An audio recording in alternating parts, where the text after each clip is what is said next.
A new study from the UK Biobank just proves something the carnivore community has been saying for years. The mainstream news did not cover it. I'm going to walk you through exactly what the data shows. In the last 3 months, the mainstream media has been on a campaign against carnivore. See, the Irish Times ran a piece calling it dangerous misinformation. Fox News published an article titled 8 Carnivore Diet Myth Debunked. A 23-year-old in Dallas got hospitalized for kidney stones, and the story went viral as proof that carnivore is killing people. Here's what almost none of these articles mentioned. A 120,000 person study from one of the largest health research projects in the world was published this year.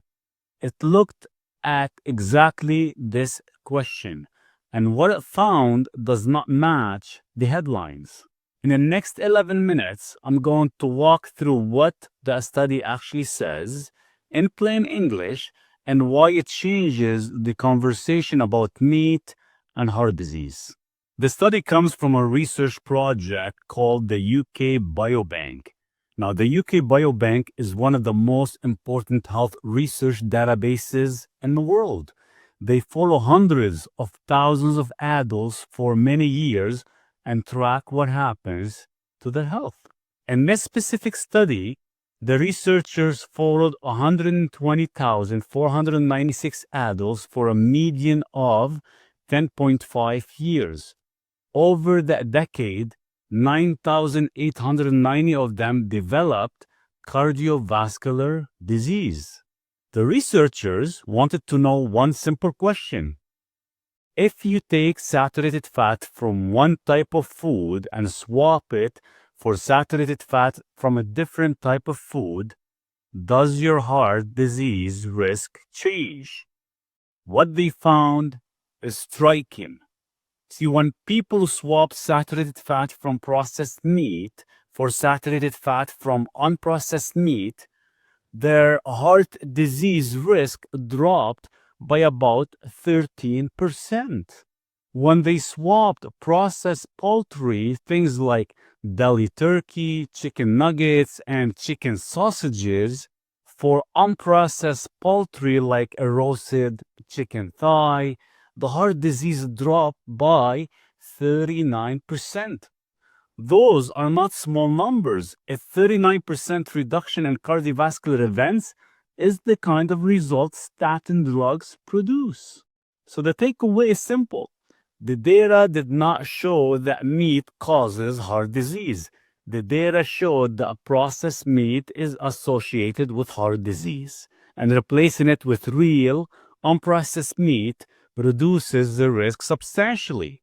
If this is the kind of analysis you want every single Wednesday, peer-reviewed studies translated into plain English with practical takeaways, subscribe so you do not miss the next one. Free, weekly, clinical, no fluff. The processed versus unprocessed distinction is the most important nutrition concept to your doctor has probably never explained to you. So let me break it down in everyday language.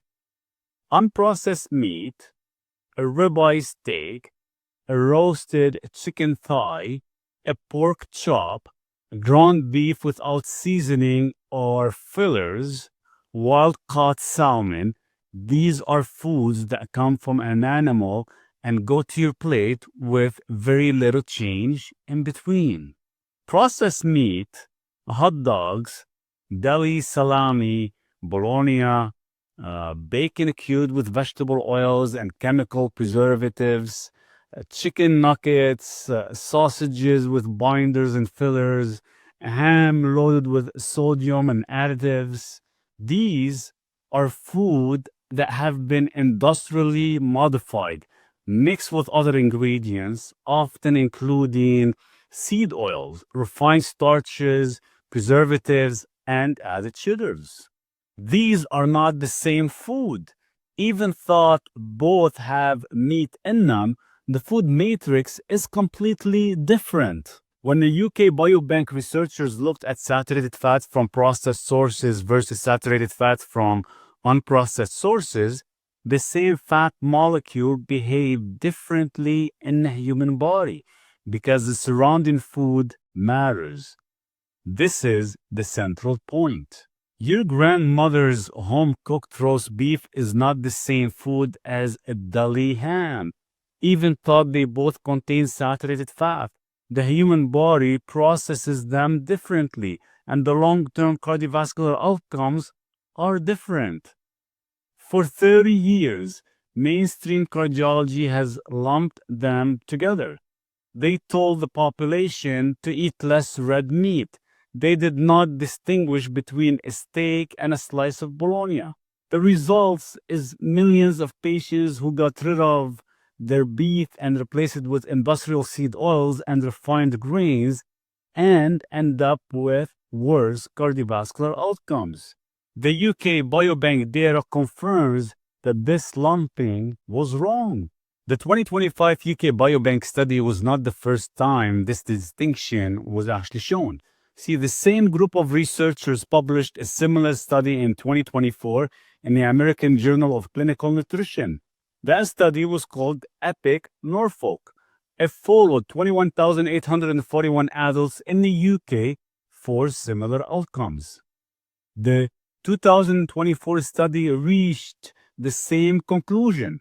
Different foods that contain saturated fat have different effects on your heart.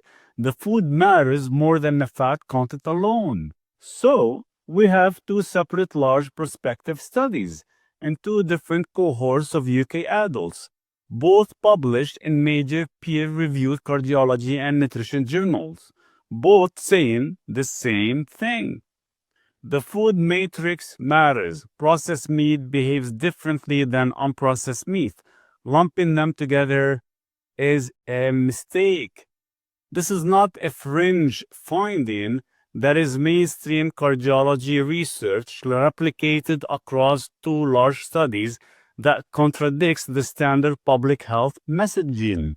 Now let me circle back to the news cycle. See, the Irish Times article, the Fox News debunk piece, the Dallas hospitalization story, none of those pieces mentioned the UK Biobank study. None of them distinguish between processed and unprocessed meat. They all treated meat as a single category and used the highest risk subset, processed meat, to argue against the entire category. The 23-year-old in Dallas who was hospitalized for kidney stones, the story said he was on Carnivore. The story did not say what he was actually eating. Was it grass-fed beef and pasture-raised eggs, or was it pounds of cheap supermarket chicken sausages, hot dogs, and processed meat sticks? The story did not investigate. The headline just said Carnivore sent him to the hospital. This is not science journalism. This is narrative journalism using one anecdote to support a pre-decided conclusion.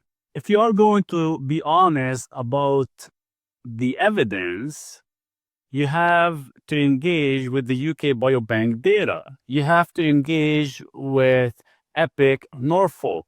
You have to change with the processed versus unprocessed distinction that those studies clearly established.